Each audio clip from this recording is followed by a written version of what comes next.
is jy 'n kind in jou pa se huis? My vraag is jy 'n kind in pa se huis? As jy vir Christene kom na my toe, dan tel hulle stories, die Here kan my nie vergewe nie, God's kwaad vir my, nee ek het nou aangejaag nou, die Here kan definitief vir my vergewe en skoonmaak van die ding nie.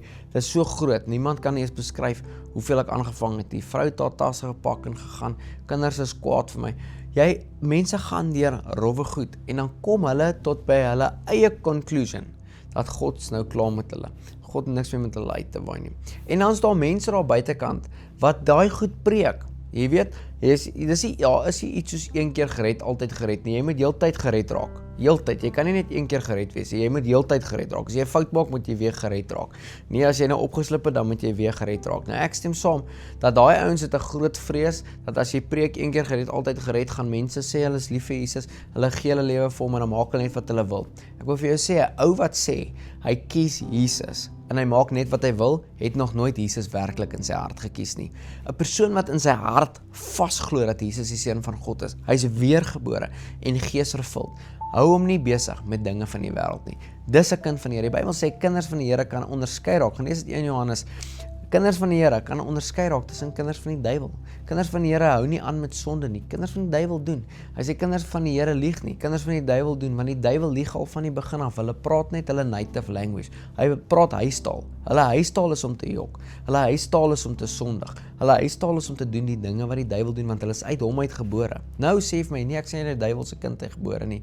Jy is. Ek en jy, albei, is in sonde gebore. Uit Adam uit vlees gebore, uit sonde. Nou moet ons in water en gees weergebore raak, uit God uit, in 'n nuwe familie in. 1 Petrus 1 sê, that it is by the mercy of God, that He has caused us to be born again, through the resurrection of Jesus Christ. Ek en jy word weergebore, nou kry ons God se natuur. Nou wil die vlees nog inklim hierso, maar God skop jy nie uit as jy aangejaag het jou. Wanneer laas jy gesien, 'n pa sê vir 'n kind, moenie daai TV krap nie, nou gooi die TV van die, nou breek die TV, nee, nou is ek klaar met jou, jy is nie meer my kind nie, jy kan nie meer hier bly nie, nee, jy het aangejaag, ek en jy het aangejaag as kinders, en ons het ouers gehad, wat nie great ouers was altyd nie almal het great ouers nie, die Bybel sê, ek en jy wat slegte ouers is, weet hoe om goeie goed vir ons kinders te gee, hoeveel te meer sal jou Vader in die hemel nie vir jou gee nie. Ons oor die algemeen, op God se standaard, is nie goeie ouers nie, ons is slegte ouers. Maar ons weet om goeie goed vir ons kinders te gee, en God se standaard as 'n perfekte ouer, perfekte pa, sal nog meer vir ons doen.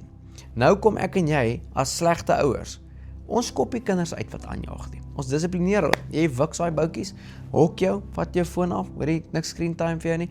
Jy dissiplineer hulle, sodat hulle in hierdie ding, nou sê die Bybel, dat God, die wat hy lief het, dissiplineer hy. Hy jaag hulle nie weg nie.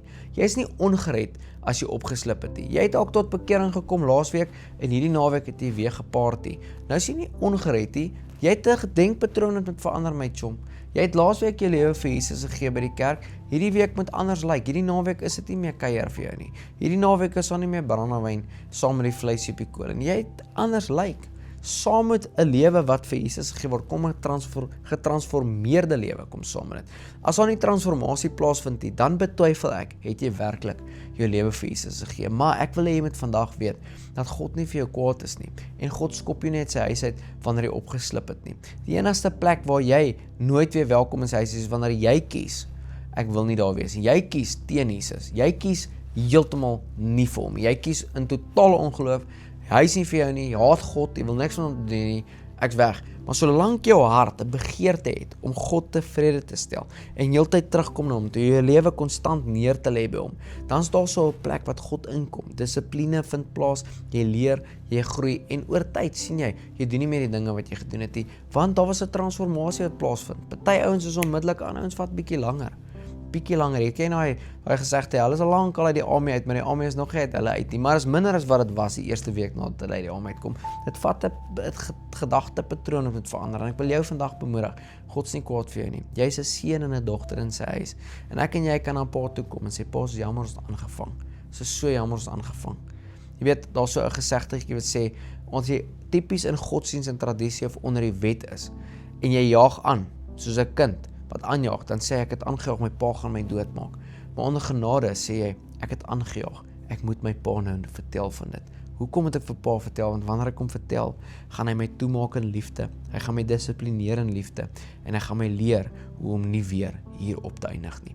Vader, ek dank U in die naam van Jesus, dat ons gedissiplineer kan word deur U, dat U 'n pa is, dat U 'n God van liefde is, dat U weet presies wat is die beste vir ons, en dat ons nie vandag hoef te wonder, is ons in of is ons uit nie, Here, maar ons is in omdat ons gekies het om U te volg, dat ons weergebore en geesvervuld is, en dat U nie een is wat ons uitskop vir elke foutjie wat ons maak en dan weer terugnooi wanneer ons nou weer jammer is oor dit nie, Here, maar dat ons konstant deel is van hierdie goddelike familie, en ons prys U daarvoor vandag in Jesus se naam.